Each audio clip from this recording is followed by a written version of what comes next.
dans les réunions de prière le mercredi soir. Hein. Merci Seigneur. Amen. Amen. On est bien. Vous avez passé des bonnes fêtes. Amen. Je vous souhaite des meilleurs vœux à chacun d'entre vous. Soyez bénis. Et puis vous savez que c'est un temps, une nouvelle ère qui s'ouvre, un nouveau départ pour certains. Beaucoup de projets pour cette année 2026, pour certains. Mais n'oubliez pas que vos projets ne sont pas mes projets, bien. Donc on peut avoir de bonnes résolutions, et on verra ce que va nous dire la parole de Dieu ce matin. Vous savez, le plan de Dieu ne consiste pas à nous rendre de plus en plus heureux, mais à nous faire ressembler de plus en plus à Jésus. Amen. Ah, ça c'est un premier point. Et puis aujourd'hui, beaucoup disent que de se soumettre à la parole est un christianisme radical. On m'a dit ça aujourd'hui. Pas aujourd'hui, hier. On m'a dit, voilà, t'es radical. Un christianisme radical. Eh bien non. J'appelle ça un christianisme normal. Tout simple. Et puis la Bible dit qu'il n'y a qu'une seule voie, la voie de Dieu, qu'un seul objectif, la gloire de Dieu, qu'un seul héros, le Fils de Dieu, et qu'une seule mission, le salut des brebis. Amen. Alors nous allons faire une petite lecture ensemble d'introduction sur quelque chose que je vous avais déjà apporté, hein, et puis on va voir le développement par rapport à un autre sujet. Alléluia. C'est quelque chose d'intéressant. Et ce matin, je vous invite à aller dans le livre d'Ecclésiaste, Ecclésiaste 7, verset 8. C'est quelque chose qui me tient à cœur, ce verset, parce que je l'ai prêché dans différentes circonstances. Différentes circonstances. Ecclésiaste 7, verset 8. Si le frère qui l'a en premier veut le lire en haute voix, juste le verset 8. Mieux vaut. Mieux vaut la fin d'une chose que son commencement. Amen. Mieux vaut un esprit patient qu'un esprit hautain. Alléluia. Et puis dans une autre version, vous savez que dans la Bible juive complète, regardez bien un petit peu les différenciations, c'est très important. Donc on est toujours dans Ecclésiaste 7, verset 8, où il nous est marqué ceci. La fin d'une chose vaut mieux que son commencement. Ainsi, ceux qui sont patients, valent mieux que ceux qui sont orgueilleux. Intéressant ça, hein, cette petite différenciation. Ceux qui sont patients valent mieux que ceux qui sont orgueilleux. Hein. Merci Seigneur pour la lecture de la parole de Dieu. Donc nous avions prêché ces choses, que la fin d'une chose vaut mieux que son commencement selon la parole de Dieu. Et puis, je vais vous dire deux choses qui ne sont pas contradictoires. La Bible ne se contredit pas. C'est impossible. Donc, j'aimerais vous faire prendre conscience de quelque chose. Alors, on va comment débuter cette année en puissance? Vous voulez commencer en puissance cette année? Est-ce que vous voulez recevoir de la puissance cette année? Hein? Et ce n'est pas une contradiction avec la parole de Dieu, car moi je crois que pour bien finir, il faut bien commencer. Est-ce que vous êtes d'accord avec ça? Pour bien finir, il faut bien commencer. Celui qui débute bien et finit mal, fait mal. On est d'accord? Celui qui débute mal et finit bien, fait bien. Mais celui qui débute bien et finit bien, fait très bien. Alléluia. Et j'aimerais vous prendre un petit exemple tout simple pour comprendre les choses. Vous avez tous vu à la télévision des courses d'endurance de voitures? Oui. Bon. En pleine course, sur une endurance. Il y a des voitures qui ont besoin toujours de soins particuliers. Problème mécanique, crevaison, refaire le plein. Donc ces voitures-là s'arrêtent souvent au stand. Vous me suivez? Elles peuvent gagner la course. C'est pas parce qu'il y a des arrêts de crevaison qu'on ne peut pas gagner la course. Mais si dans la même course, il y a une voiture qui ne crève jamais, qui n'a pas besoin de faire le plein, et qui a pour chauffeur quelqu'un d'expérimenté, celui-là, il est sûr de gagner la course. Est-ce que vous comprenez la parole? Un chrétien qui n'a pas besoin de revenir au stand souvent pour s'approvisionner, qui a comme chauffeur Jésus-Christ dans sa vie, qui n'a pas de problème particulier dans sa vie, celui-là, il est excellent. Alléluia. Mais il est bon aussi de faire des arrestants, des révisions et des réparations pour revenir dans la course. Alors, c'est bien des fois de revenir vers Dieu et de demander pardon pour les péchés que tu commets. C'est une bonne chose, mais par rapport à celui qui ne revient jamais demander pardon, celui-là est plus excellent que celui qui revient sans arrêt au stand. Et celui qui revient souvent au stand a pour tendance en ce moment, et on voit ça souvent, à demander que le sang de Jésus-Christ soit à sa disposition, et il l'est, mais il ne vient pas jouer avec la grâce de Dieu. Aujourd'hui, on a beaucoup de chrétiens qui jouent avec la grâce de Dieu. Et c'est très dangereux. On peut se brûler les ailes. Faites bien attention à ça. On ne joue pas avec la grâce de Dieu. Le Seigneur a été crucifié une bonne fois pour toutes, pour chacun d'entre nous. Le sang de l'agneau immolé a coulé sur nos vies. Ne faisons pas de ce prétexte pour vivre selon la chair. La chair qui est si faible. Ce corps de misère que je traîne chez moi. Quand je me lève le matin, un chrétien a plus de barrières qu'un non-chrétien. Non-chrétien, il peut aller partout, il peut faire ce qu'il veut. Il n'y a que sa conscience qui va. Un chrétien ne doit pas faire ces choses-là. Un chrétien, il a des barrières et des obstacles dès le commencement. On voudrait, mais on ne peut pas. Parce que le rôle principal et le but principal, c'est de plaire à mon Dieu. Alléluia. Donc, si je veux plaire à Dieu, je ne fais pas trop d'arrêt au stand. Alléluia. Nous allons partager quelques points ensemble ce matin, si vous voulez bien. Des points très simples, des principes bibliques pour bien démarrer dans cette année. Est-ce que vous voulez? Est-ce que vous voulez ce matin avoir des principes, des clés pour pouvoir bien démarrer dans cette année? Beaucoup de chrétiens font des slogans. Cette année, 2026, je me mets au régime. Ça, moi, c'est ce que j'ai dit, moi. Je me mets au régime, je suis un peu gros, je vais me mettre au régime. Je vais faire un peu de sport, je vais être gentil. Je vais construire ceci, je vais faire cela. On a beaucoup de slogans dans nos têtes. Mais n'oubliez pas que seuls les plans de Dieu s'accomplissent. Ah. Alors qu'on a plein d'idées dans la tête, mais seuls les projets de Dieu s'accomplissent. Donc je ne sais pas ce que tu as comme projet pour cette année. On va le voir ensemble, c'est très intéressant. Je vais faire ceci, je vais faire cela. Certains, peuvent aller jusqu'au tombeau comme ça, et puis il n'y a rien à changer. Rien ne change jamais. Je vais vous dire une chose. Déclarer, c'est très bien. Mais changer, c'est mieux. Amen. Il y a les paroles et il y a les actes.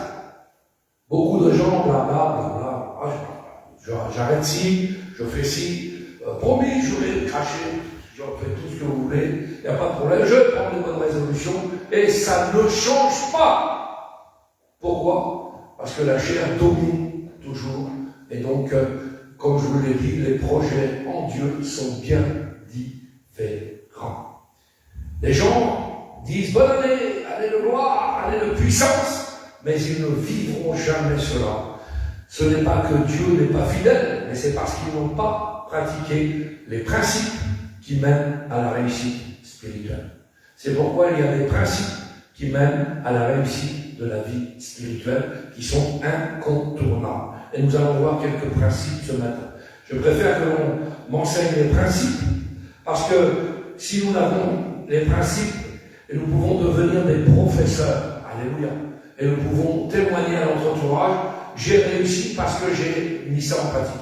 J'ai réussi parce que j'ai mis ça en pratique. J'ai réussi parce que je me suis placé devant Dieu. J'ai réussi parce que j'ai demandé à Dieu. J'ai fait ceci, j'ai abandonné cela parce que j'ai demandé à Dieu. Mais si tu demandes à ton copain, à tes bien-aimés ou à ta propre chair, tu te bernes à toi-même, dit la parole de Dieu. Hein? Donc, nous allons voir quelques principes bibliques. Et le premier principe, pour commencer cette année en puissance, il faut avoir, selon la parole de Dieu, un esprit joyeux et reconnaissant. Ah! Est-ce que vous êtes joyeux et reconnaissant envers le Seigneur ce matin? Amen. Vous êtes joyeux pour cette nouvelle année? Cette année qui démarre? Oui, ok. La Bible nous dit dans le psaume 92, enseigne-nous à bien compter nos jours afin que nous appliquions nos cœurs à la sagesse. Et Néhémie 8, verset 10 nous dit, ne vous affligez pas, car la joie de l'Éternel sera votre force. Est-ce que vous avez la joie de l'Éternel dans votre cœur dans cette nouvelle année? Si vous avez reçu cette joie, alors vous aurez de la force. Alléluia. Si tu veux bien commencer une année en puissance, tu dois refuser la tristesse sur ta vie. Tu dois rendre grâce à Dieu. Même si nous n'avons pas eu des millions, le fait seulement d'être vivant, le fait seulement d'avoir la santé, le fait seulement d'avoir un cœur qui bat, d'avoir des reins qui fonctionnent, le fait d'être un chrétien, même si tu n'as pas de voiture, même si tu n'as pas un grand compte en banque, même si tu n'as pas un château, même si tu n'as pas pu acheter ceci ou cela, tu es dans la joie. Parce que ton cœur bat. Tu respires. Ah oui, moi aussi je pourrais bien avoir des grandes choses. Mais bon, la situation fait qu'aujourd'hui, on ne peut pas. Mais je suis dans la joie parce que le Seigneur m'a donné la respiration. Mon cœur bat. On passe par des problèmes de santé, mais notre cœur bat. Alléluia. Nous sommes bien vivants et le Seigneur est au contrôle de choses, de toutes choses.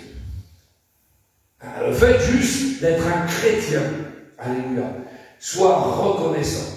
Si tu n'es pas reconnaissant, tu ne sauras pas gagner, car la joie est une puissance. Alléluia. Quand on fait des choses pour Dieu, on le fait avec joie. On prie avec joie, on jeûne avec joie, on donne avec joie, on témoigne avec joie. Il y a des chrétiens du 1er janvier au 31 décembre, waouh, ils ne donnent pas envie, on va dire ça comme ça. Hein? Un chrétien, ça se voit. Un chrétien, il a la joie. Il a la joie, parce qu'il a cette ferme assurance qu'un jour, ses yeux vont voir l'Éternel. Alléluia. C'est quelque chose d'extraordinaire. De plus en plus, il y a des chrétiens déprimés. Déprimés. Et je vous le dis avec mes mots, hein. Sinon, on arrive à avoir des moments comme ça, c'est pas un problème ça. Mais être déprimé du 1er janvier au 31 décembre en étant chrétien, ce n'est pas normal. C'est qu'il y a une anomalie. Un chrétien ne peut pas être déprimé, car la dépression n'est pas la part des enfants de Dieu. Car un enfant de Dieu, qu'il ait des millions ou pas, il est déjà riche par la présence de Dieu dans sa vie. Est-ce que tu es riche ce matin? Ton voisin a 2 châteaux, je suis plus riche que toi. Ton voisin a 40 hectares de propriété, je suis plus riche que toi. Parce que j'appartiens à Dieu. Et mon Sauveur me donne la richesse de l'éternité. Alléluia. Nous sommes riches en lui, même si nous n'avons rien. Vous savez, quand je vais dans d'autres pays, par exemple la Roumanie, c'est extraordinaire, les gens n'ont rien, ils ont sauvé. Et j'ai eu un témoignage, on est dans la misère, on est dans les poubelles, on est dans ce que vous voulez, mais on est riche, on a le sourire, parce qu'on a Christ en nous. Christ en nous, l'espérance de la gloire. Alléluia. C'est merveilleux. On ne peut rien avoir dans sa vie. Mais si tu as Christ, tu es en sécurité et tu es en paix. Il est déjà riche, celui qui a la présence de Jésus-Christ en lui. Je ne serai pas béni. On dit souvent ça, je ne serai pas béni. Mais tu es déjà béni, mon frère. Tu es déjà béni, ma soeur. Pourquoi? Par la présence de Jésus en toi. Tu es béni. Mais il y a des enfants de Dieu qui sont déprimés. Pourquoi? Parce que diverses raisons. Il y en a qui veulent se marier, qui ne sont pas mariés. Il y en a qui veulent avoir des projets de vente immobilière, d'achat immobilier, de nouvelles voitures, de nouveaux ceci, de nouveaux... Vous verrez, je vous avais prêché ça dans l'évangile de Matthieu, ne t'inquiète pas ni pour le logement, ni pour le vêtement, ni pour ce que tu vas manger. Parce que c'est le Seigneur qui a rempli ton frigo. Bien sûr, il faut aller travailler à l'espoir de son front. Amen. Mais c'est le Seigneur qui te donne le travail. Tu crois que c'est ta propre initiative? Tu ne vaux rien, tu n'es rien si tu n'as pas Dieu dans ta vie. C'est terrible, mais c'est comme ça. Je bénis le nom de l'Éternel. Et je vous dis, j'ai fait des tonnes d'expérience par rapport à ces choses. Alléluia. Sois heureux. Et si tu peux être heureux pour le spirituel, alors tu auras le matériel et tu auras le financier et tu seras cette année dans la joie et dans la reconnaissance. Un principe tout simple. À force de regarder ce qui ne va pas et ce que tu n'as pas, eh bien, tu vas oublier ce que tu as. Je répète, à force de regarder ce que tu n'as pas, tu vas oublier ce que tu as. Qu'est-ce que tu as? J'ai un foyer. Merci Seigneur. J'ai une femme qui m'aime. Merci Seigneur. C'est beau ça. J'ai un compagnon. Ah, Le Seigneur m'a mis un compagnon à mes côtés. J'ai des enfants qui sont en bonne santé. J'ai ceci, j'ai cela. Ah ben j'ai quand même des bonnes choses dans ma vie. Ah oui. À force de regarder ce que tu n'as pas, tu vas oublier ce que tu as. Le Seigneur t'a béni déjà. Le Seigneur t'a béni. Alléluia. Ce que Dieu t'a donné. Et puis ici, ça ne suffit pas. Il t'a donné aussi l'onction du Saint-Esprit. Une vie de sainteté. Une famille en Christ. Tu n'es pas ça. Tu n'es pas dans la solitude. Les chrétiens remplis de tristesse échouent toujours. Je suis heureux dans cette nouvelle année. J'avais des plans pour l'année passée, j'ai accompli les 3 quarts, et encore un quart à accomplir, et bien je vais les accomplir cette année. C'est un challenge. Hein? Je suis heureux pour les 3 quarts, et j'aurai le 1 quart. Apprenez à dire merci à Dieu lorsqu'il a créé le ciel et la terre, lorsqu'il crée les animaux. C'est lorsque tu dis c'est bon que ce sera très bon. Soyez heureux.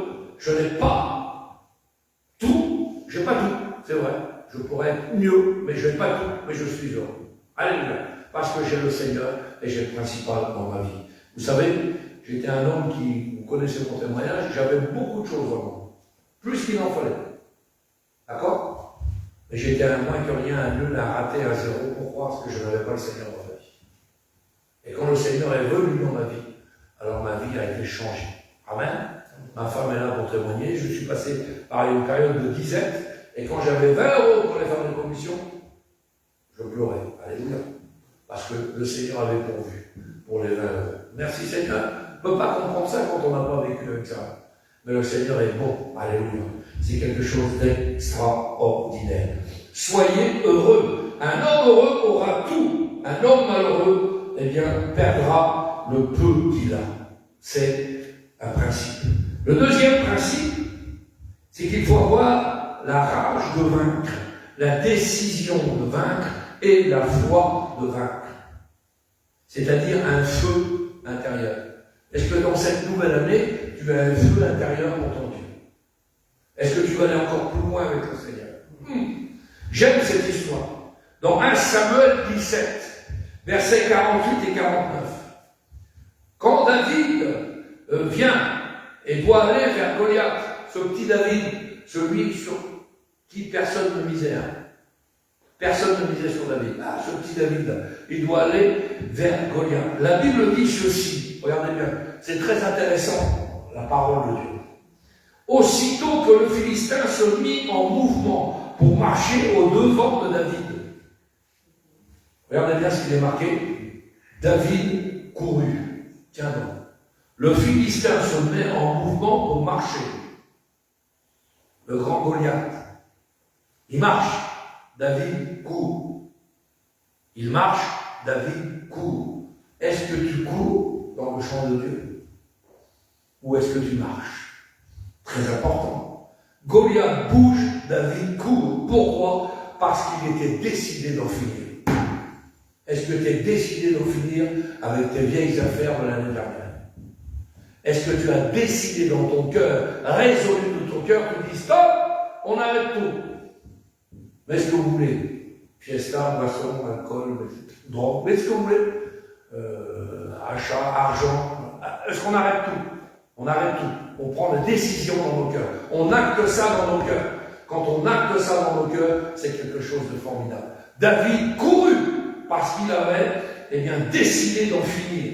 Si tu veux vaincre cette année, tu dois avoir la rage, pas la rage mauvaise, mais tu dois avoir la foi. Et cette année, tu feras de grandes choses. Cette année, je serai plus grand qu'avant. C'est pourquoi je m'attends, pas février, pour commencer les grandes choses, mais je commence dès maintenant. Premier culte de cette année, 4 janvier, je commence à prendre la décision maintenant pour ma vie, pour commencer de grandes choses. Veux-tu ce que tu veux vraiment? Beaucoup de chrétiens ne sont pas assez décidés. Ils attendent, la chance. La chance n'existe pas dans la parole de Dieu. Le hasard n'existe pas dans la parole de Dieu. Alors je ne sais pas ce que tu attends, mais on n'attend pas la chance, on a la foi que Dieu fera de grandes choses, et je crois que Goliath tombera. Je ne sais pas quel est ton Goliath à toi. Je ne sais pas quel est le monstre qui te tient lié. Je ne sais pas quel est ce grand Philistin qui est devant toi, cette montagne de problèmes qui est devant toi. Mais la Bible me dit que par la foi, si je dis à cette montagne, jette-toi dans la mer, elle se jette dans la mer. Et la montagne est aplanie. Quel que soit ton problème ou ta difficulté, tu pries ton Dieu dans le ciel. La foi, ça s'en va de moi. C'est fini, c'est terminé. Parce que le Seigneur va t'aider. C'est lui qui prend le relais. Alléluia. Merci Seigneur pour ce grand Dieu. Donc Goliath tombera. C'est pourquoi je cours vers Goliath. Sois décidé dans cette nouvelle année. Cette année, je ne m'échouerai pas. Cette année, on ne va pas me chasser du travail. Cette année, je ne vais pas tomber malade. Cette année, l'Église va grandir encore plus. Cette année, je veux gagner les âmes. Écris tes décisions sur un papier. Prends des décisions et prends acte de tes décisions. C'est très important. Je veux gagner les âmes. Si tu attends que le hasard change ta vie, jamais ta vie ne changera parce que le hasard n'existe pas. Donc, le changement est une décision. Le changement est une volonté. La Bible dit au commencement était la parole. Au commencement était la parole. Il n'a pas dit au milieu. Au milieu était la parole. À la fin était la parole. Au commencement était la parole.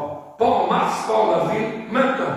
Dieu crée au commencement, pas au milieu, pas à la fin. Au commencement. Jésus a commencé son ministère par la rage. Il a jeûné et directement il affronte Satan. Vous relirez un petit peu. Eh bien, la parole du Seigneur. Mais beaucoup de gens se réveillent au milieu de l'année et ils ont perdu 6 mois, ils ont perdu 9 mois. D'autres même se réveillent en décembre, à l'année prochaine. Ne te réveille pas en décembre l'année prochaine. Réveille-toi maintenant, commence maintenant. Tu échoues parce que tu te réveilles en retard. Tu as perdu du temps. Rappelez-vous la prédication du temps, sur le temps. Il y a un temps pour tout, dit la Bible. Mais le temps est une matière qui est plus précieuse que l'or, l'argent et tous les diamants. Si tu as perdu une seconde, tu vas perdre une minute. Si tu perds une minute, tu vas perdre un quart d'heure. Si tu perds un quart d'heure, tu vas perdre une demi-heure, etc. Et le temps que tu as perdu, jamais tu ne le rattraperas. Je n'ai jamais vu quelqu'un dans ce monde qui a rattrapé du temps. C'est faux. Une journée n'a que 24 heures. La différence entre quelqu'un qui réussit et qui échoue, c'est ce qu'il fait de ces 24 heures. Amen. Si vous prenez de grands milliardaires de ce monde, la différence qu'il fait entre je ne sais pas, comment il s'appelle celui-là, l'américain. Ouais.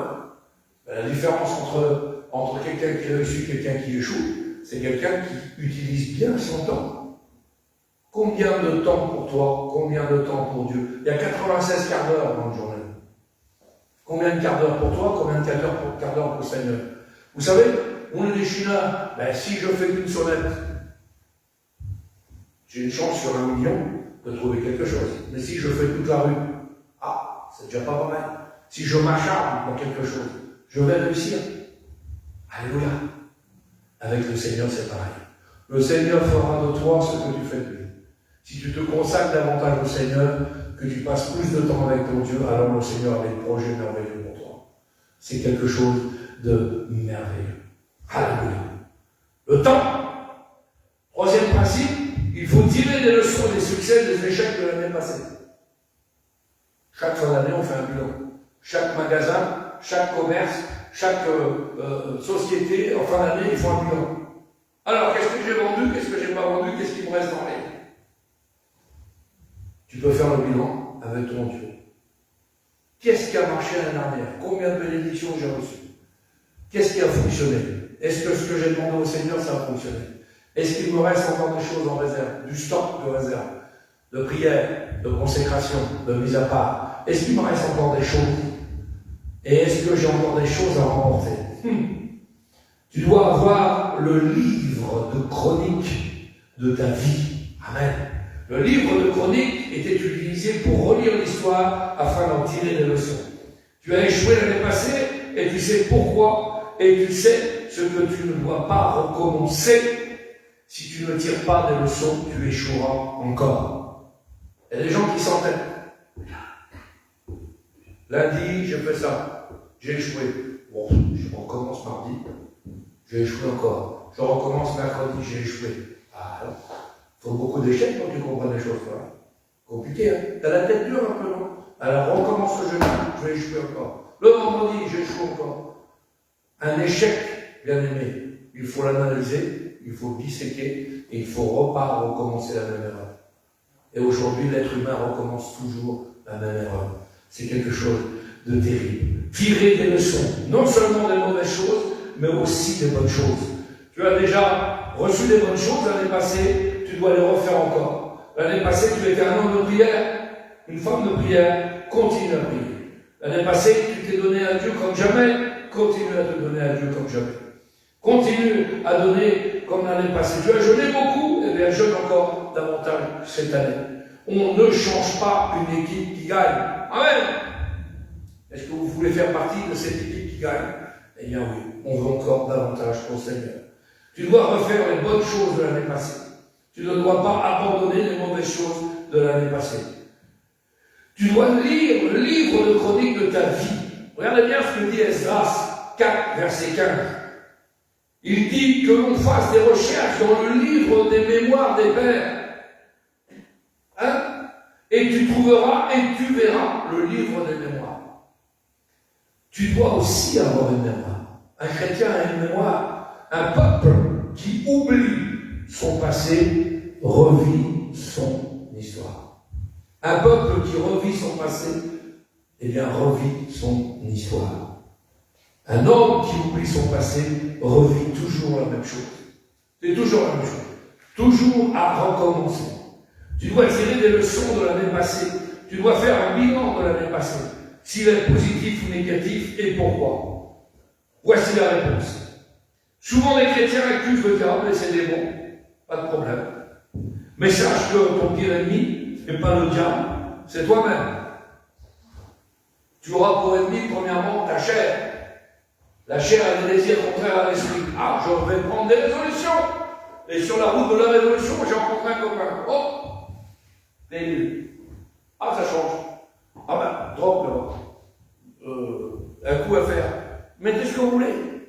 On peut avoir de bonnes résolutions en nous et sortir de là et perdre la résolution. C'est tout à fait possible.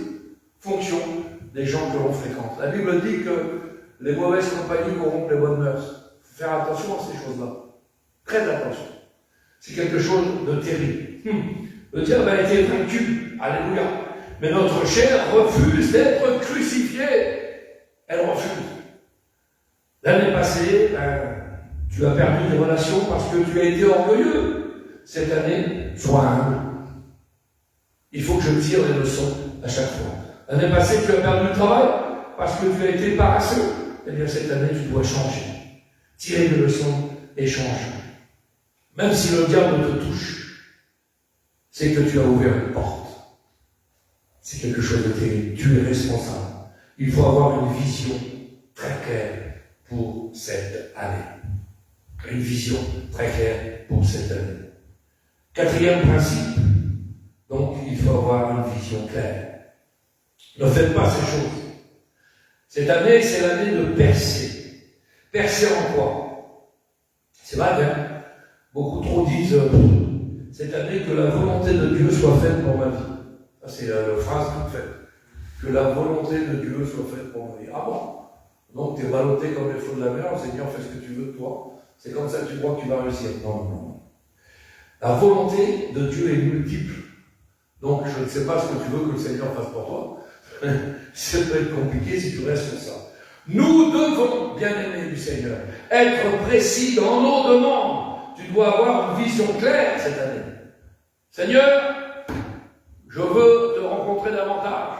Je veux t'expérimenter. Je veux faire une expérience avec toi. Je veux une délivrance particulière de ci, de ça. C'est toi qui enlèves. C'est toi qui retranches. Je veux progresser avec toi. Je veux que tu me donnes ceci. Je veux. Ça ne vous rappelle pas un texte sur la parole de Dieu? La veuve et ce juge inique, elle a insisté. Et des fois, on a peur de déranger le Seigneur. On est trop timide. Non, moi je veux pas, ça ne me plaît pas là. Ce qui a été pris pour moi comme décision, ça ne me plaît pas. Je veux insister encore. Et je veux me remettre au pied de Dieu. Et je veux insister encore jusqu'à temps que j'obtienne ce que je veux.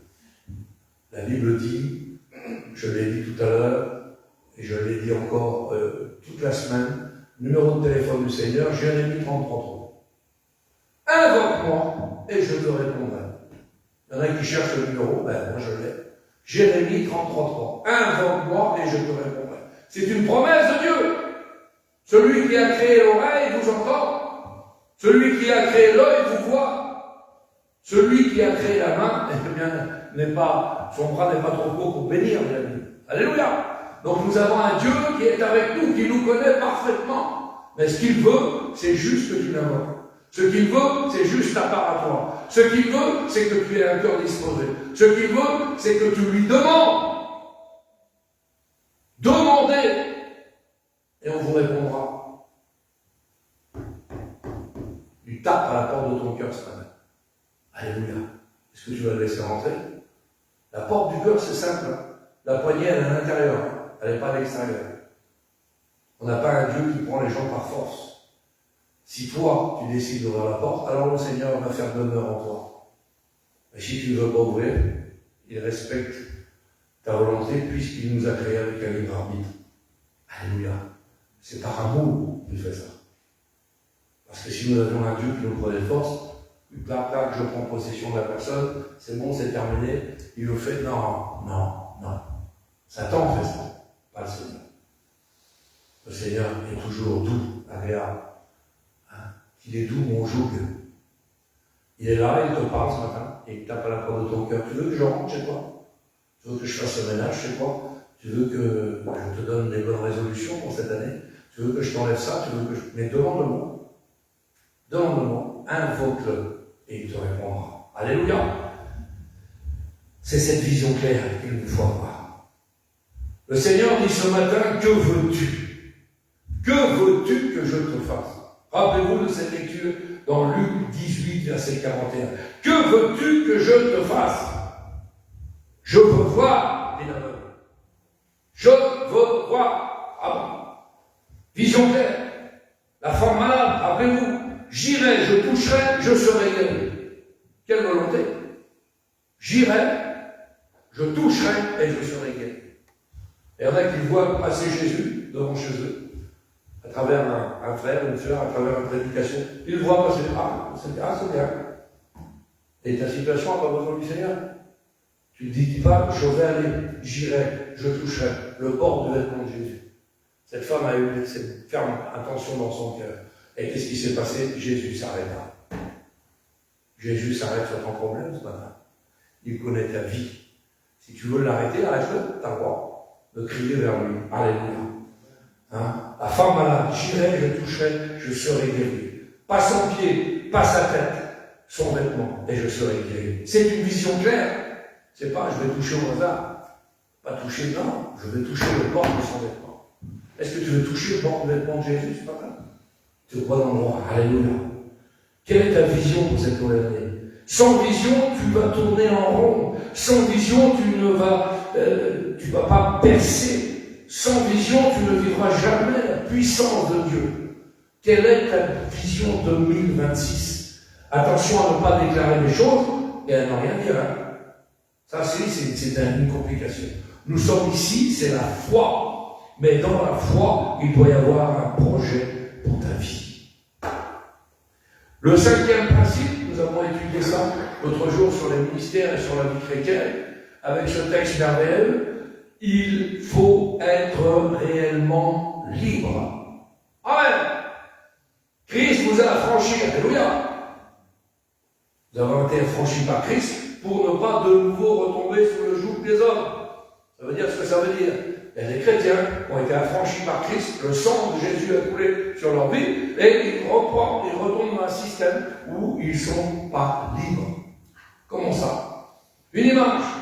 Christ est rentré à Jérusalem avec un anneau qui n'était pas attaché. Tiens, pas attaché. À quoi es-tu attaché ce matin? Tu veux rentrer dans Jérusalem, mais tu es attaché à quelque chose. Pas possible. Le Seigneur est rentré à Jérusalem avec un anneau qui n'était pas attaché. Dis-moi par quoi tu es lié, par quoi tu es attaché. Qu'est-ce qui te domine? La Bible dit, car l'homme est esclave de tout ce qui domine sur lui. Alors moi, qu'elle dit, c'est la parole de Dieu. tout ce qui domine sur lui, il est esclave. Si l'argent domine sur toi, tu es esclave de l'argent. Si toi-même tu domines sur toi, alors tu es esclave de toi-même. Si ta famille domine sur toi, tu es esclave de ta famille. Si tes enfants dominent sur toi, tu es esclave de tes enfants. Si l'amusement domine sur toi, tu es esclave de l'amusement. Si la boisson domine sur toi, tu es esclave de la boisson. Si la drogue domine sur toi, tu es esclave de la drogue. Si l'impudicité domine sur toi, tu es esclave de l'impudicité. Tu veux entrer dans le succès? Alors ne sois pas lié, ne sois pas attaché. Sauf à Jésus lui-même. Alléluia. Certains sont liés avec un homme ou une femme qui ne les a pas épousés. Ouais, ça existe aussi, ça. Et tu veux dire, je veux avoir du succès cette année. Alors tu dois déjà résoudre ce problème-là. Et après tu auras du succès. Mets ta vie en règle avec le Seigneur. Alléluia. Mets ta vie en règle avec le Seigneur. Rien de ce qui est lié ne peut entrer à Jérusalem. Je répète, rien de ce qui est lié ne peut entrer à Jérusalem. Dieu veut faire tellement de choses dans ta vie, mais tu es lié, tu es un esclave. La Bible dit, si le Fils vous affranchit, vous serez réellement libre. Si le Fils vous affranchit. Est-ce que tu veux que le Fils t'affranchisse ce matin? Est-ce que tu veux que Jésus t'affranchisse? Si tu as la foi, tu seras libéré par la puissance de Jésus-Christ. Libéré, délivré de la puissance de Satan sur ta vie. Alléluia. Le 6e principe, il te faut une onction fraîche.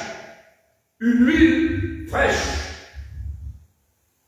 Juge 15, verset 15 à 18, la Bible dit, il trouva une mâchoire d'âne fraîche et il étendit sa main pour la prendre et il emploie 1000 hommes. Amen. Après Samson, regardez bien ce qui est marqué, après Samson mourait la soif et il a demandé des choses à Dieu et Dieu lui a fourni de l'eau fraîche. Peut-être que tu as fait des grandes choses l'année passée et que tu as reçu des grandes bénédictions l'année passée. Merci Seigneur. Dieu n'a pas changé. Il est l'auteur de la bénédiction. Il est l'auteur de la bénédiction sur ta vie. Il t'a peut-être sorti d'une maladie, d'un problème, d'une difficulté particulière. Il a peut-être béni tes enfants, outre mesure. Il a béni ton foyer, outre mesure. Il a fait des choses extraordinaires. Tu as trouvé du travail l'année dernière. Merci Seigneur. Tu as demandé des choses à Dieu. Il t'a exaucé. Merci Seigneur. Mais beaucoup trop de chrétiens se contentent des bénédictions passantes. Alléluia. Le Seigneur dit que les bontés de l'Éternel se renouvellent chaque matin. Tu dois encore et encore et encore, t'attendre à autre chose dans ta vie. Parce qu'il y a des victoires qu'on peut avoir remportées, mais que si on se contente de ces victoires-là, elles peuvent nous tuer. Parce qu'on ne se contente pas de remiser ces victoires-là quelque part. En 2014, le Seigneur m'a béni extraordinaire. Depuis 2014, c'est quoi? T'as quoi à dire? T'as pas fait d'expérience avec Dieu depuis 2014? T'as pas reçu quelque chose de la part de Dieu depuis 2014? Comment c'est possible? Chaque jour, l'Éternel te bénit. Tu respires, tu es venu jusque-là ce matin, tu es en bonne santé, tes yeux se sont ouverts. Eh bien, c'est une expérience extraordinaire avec le Seigneur, parce que le Seigneur a permis que tu respires. Alléluia. Chaque jour est une nouvelle expérience avec mon Dieu. Et je ne me lasse pas. Vous savez, l'huile d'Aaron, l'onction, est une puissance. Une puissance, eh bien, elle vient sur nos vies. Ne pas rester sur la bénédiction d'hier. Ne restons pas sous l'onction de l'année passée. Nous voulons une onction fraîche. Une huile fraîche. Pas l'onction de 2020, mais l'onction de 2026. Amen. Vous voulez avancer cette année? Vous voulez que l'Église progresse cette année? Pas pour moi. Le chef de l'Église, c'est pas moi, c'est le Seigneur. Il n'y a pas de patron. Les patrons, ils sont passés par les fenêtres. Il y en a eu qui sont partis. Amen. Le chef de l'Église, la tête du corps de Christ, c'est lui. Nous sommes le corps, chacun des membres différents. Peut-être que tu es le pied, la main, un coude, peu importe. Mais si un membre souffre, tout le corps souffre. Alléluia. Et lui, c'est la tête. Et nous voulons plaire à la tête. Alléluia. Donc nous ne pouvons pas avoir un corps brisé. Nous ne pouvons pas avoir un corps fracturé, ni fissuré. Non, ni rafistolé. Non, ça ne fonctionne pas. Il faut se référer à la tête. Alléluia. Une onction fraîche, une huile fraîche. Pas l'onction de 2020, l'onction de 2026. La Bible dit, les bontés de Dieu se renouvellent chaque matin. Je veux encore plus cette année, Seigneur. Je veux encore plus et je veux payer le prix d'avoir plus. Alléluia. Et puis, un dernier point. Il faut te mettre en ordre avec Jésus-Christ. C'est très important. Te mettre en ordre avec Jésus-Christ. C'est-à-dire qu'il faut te sanctifier. Il faut te repentir. Aujourd'hui, on ne prêche plus la repentance ni la sanctification. Alors, il y a des pasteurs qui ont été connus, c'est très simple. Hein. Pour plaire à tout le monde, vous prêchez. Vous prêchez quoi? Pour être bien vu de tout le monde. Jésus sauve, Jésus t'aime, Jésus guérit. Oh. Quelle merveille. Ah là, il n'y a pas de problème. Mais dès que vous rentrez dans le dur et vous commencez à prêcher la sanctification, le comment il faut être avec Dieu, comment il faut se comporter avec Dieu, ce que vous avez le droit de faire, de ne pas faire, selon la parole de Dieu, hein, pas selon le pasteur. Hein. Alors là, le pasteur, voilà, il est dur. Mon Dieu, qu'il est dur, Christophe, il ne comprend pas les choses, il manque d'amour. Non. Vous irez demander des comptes au Seigneur lui-même. C'est écrit noir sur blanc. La Bible dit que sans la sanctification, nul ne verra le Père.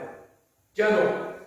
C'est-à-dire qu'un chrétien qui ne progresse pas, un chrétien qui ne travaille pas, un chrétien qui régresse, la sanction est tombée. Un chrétien doit marcher de progrès en progrès. On doit se sanctifier davantage. La Bible dit qu'à la fin des temps, celui qui se sanctifie davantage, celui qui se souille davantage. Et nous ne voulons pas nous souiller, nous voulons nous sanctifier davantage. Alléluia! Car sans sanctification, personne ne verra Dieu. Quand on vient à l'église, on doit se préparer à l'éternité ou on doit être déjà prêt à l'éternité. Bonne question, mon frère. Qu'est-ce qu'on pense de ça? Est-ce qu'on doit se préparer à l'éternité ou on doit déjà être prêt à l'éternité? Bonne question, hein?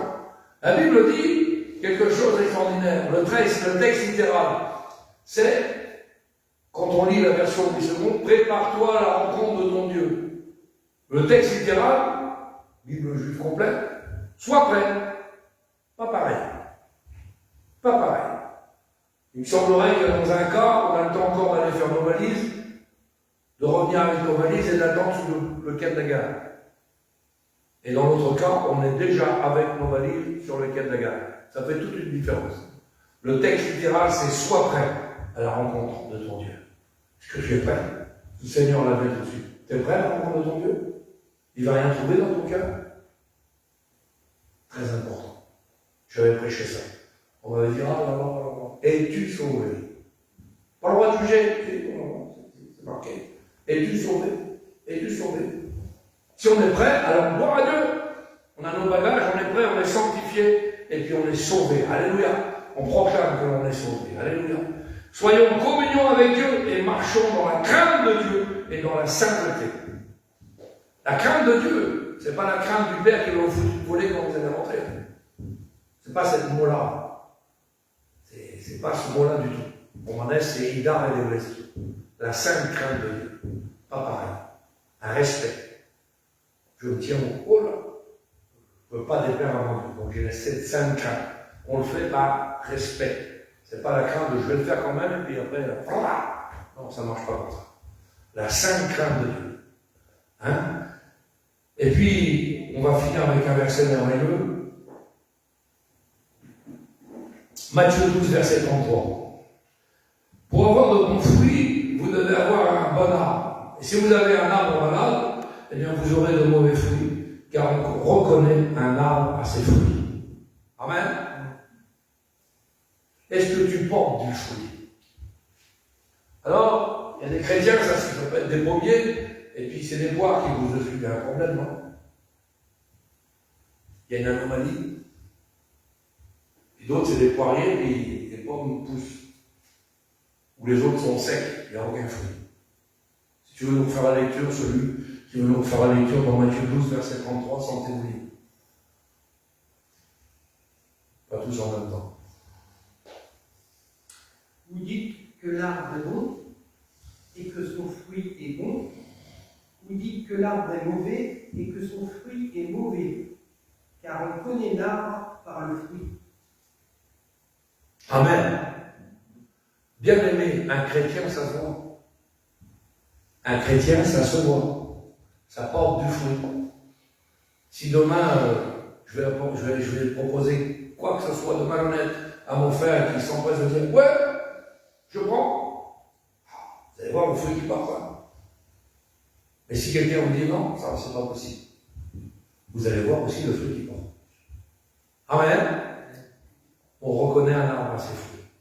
Quelle sorte de fruit il porte.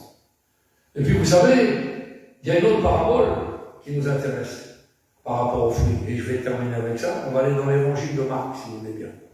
Regardez bien ce qui nous est marqué. Hein? Marc 11. Vous la connaissez, cette parabole-là?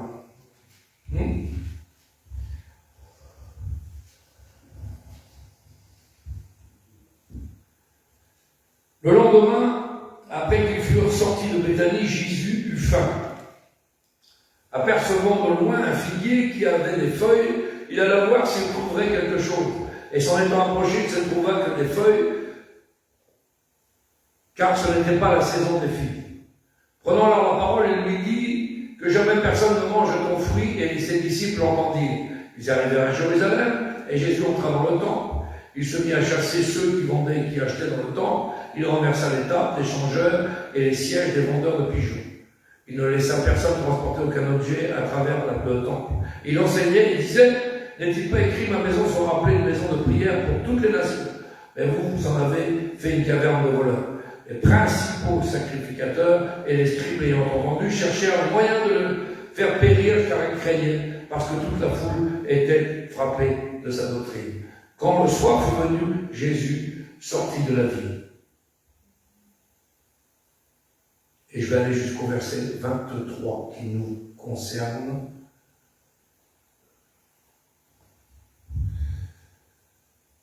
Voilà. Pierre, se rappelant ce qui s'était passé, verset 21, dit à Jésus, Rabbi, regarde le figuier que tu as maudit a séché. Jésus prit la parole et leur dit, ayez foi en Dieu. Je vous le dis en vérité, si quelqu'un dit à cette montagne, ôte-toi de là et jette-toi dans la mer, s'il ne doute point en son cœur, mais croit que ce qu'il dit arrive, il le verra s'accomplir. C'est pourquoi je vous dis, tout ce que vous demanderez en priant, croyez que vous l'avez reçu et vous le verrez s'accomplir. Amen.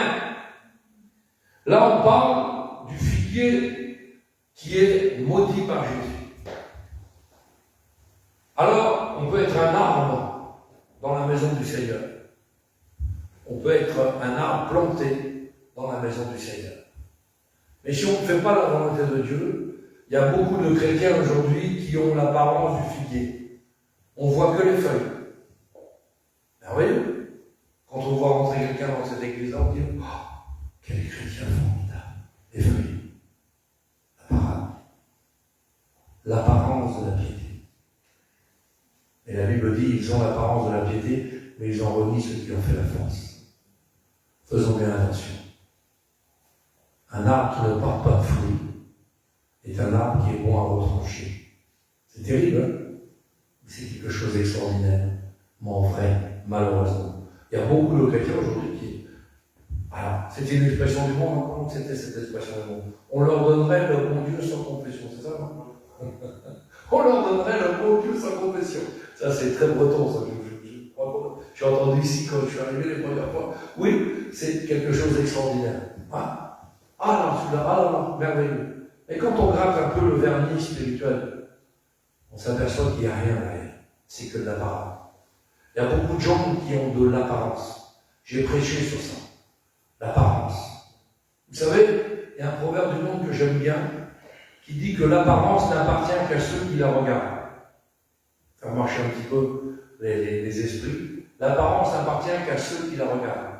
On peut avoir une très très très belle maison en façade, avec des pots de fleurs merveilleux, une peinture refaite à neuf, la façade. Et dès qu'on rentre à l'intérieur de cette maison-là, wow, des ruines. Et beaucoup de chrétiens aujourd'hui ont la façade. De vrais chrétiens merveilleux. Alors on chante, on loue, on crie, on prie, on est merveilleux. Mais à l'intérieur, leur vie n'est pas conforme. La Bible dit qu'on reconnaît un arbre à ses fruits. On ne doit pas tricher avec Dieu, bien-aimé du Seigneur. Je ne sais pas si vous avez compris un petit peu que pour réussir dans cette année spirituelle, il nous faut, eh bien, ces 7 principes bibliques. 1. Un esprit joyeux et reconnaissant. Vous l'avez?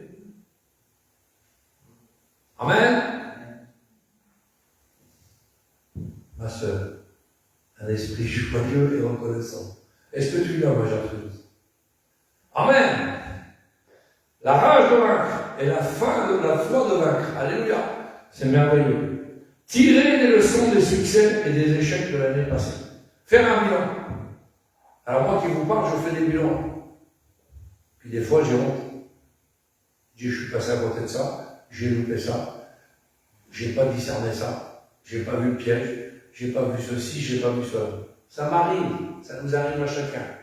Mais de ces leçons-là, il faut tirer des enseignements. Ensuite, avoir une vision claire. Est-ce que tu as une vision claire pour ta vie? Est-ce que tu sais où tu vas aller avec Dieu? Est-ce que tu sais ce que le Seigneur veut faire avec toi? Cette vision claire. Je veux progresser. Alors je veux plus pratiquer ça, je veux faire ça, et je veux appartenir au Seigneur complètement. Être réellement libre, c'est-à-dire couper les liens. Couper les liens. Ça me fait penser à une petite parabole, vous savez, à un moment donné, dans la parole de Dieu, Jésus monte dans la barque pour prêcher à une foule qui est sur le rivage. Vous vous rappelez de ce passage-là? La Bible dit qu'il enlève les amarres et qu'il recule. Il s'éloigne du bord. Il serait bon pour certains de s'éloigner des choses qui nous tiennent attachés. Alléluia. Nous devons nous éloigner de certaines choses.